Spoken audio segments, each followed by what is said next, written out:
তো চিকেন রান্না করবো আজকে।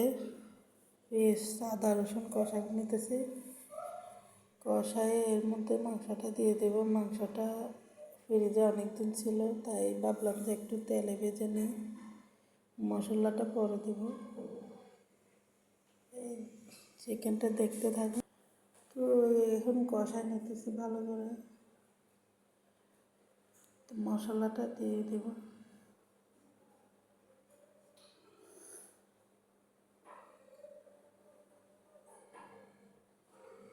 তো মরিচ 1 চামচ, হলুদ 1 চামচ দিয়ে এখন ভালো করে কষায় নেব।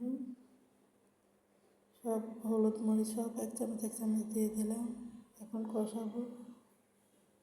তো এভাবে দিয়ে কষাই নিতেছি। এখন মশলাটা পরে দিলাম, এই জন্য মাংসটা যেহেতু একটু তেলে ভাজছি, তো পানি দিলে ঠিক হয়ে যাবে।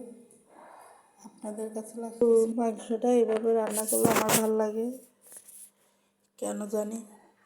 তো আপনারা চাইলে এভাবে রান্না করতে পারেন, ট্রাই করতে পারেন, খারাপ না।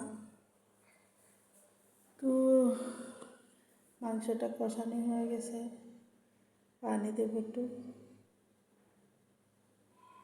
পানিটা দিয়ে বসা রাখবো কিছুক্ষণ, আর একটু কষো।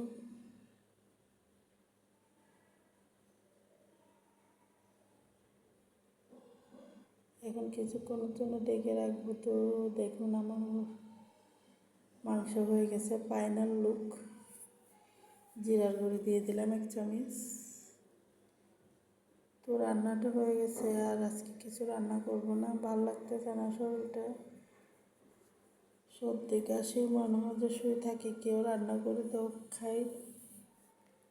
তারপর এখন খেতে তো হবে, বাচ্চারা কান্নাকাটি করতেছে, তো ভাবলাম যে রান্নাটা করে ফেলি। তো রান্না হয়ে গেছে অলরেডি, আমার রান্নাটা শেষ। বাচ্চাদেরকে ভাত খাওয়াই দেবো, রাত 10টা বেজে গেছে। আল্লাহ হাফেজ।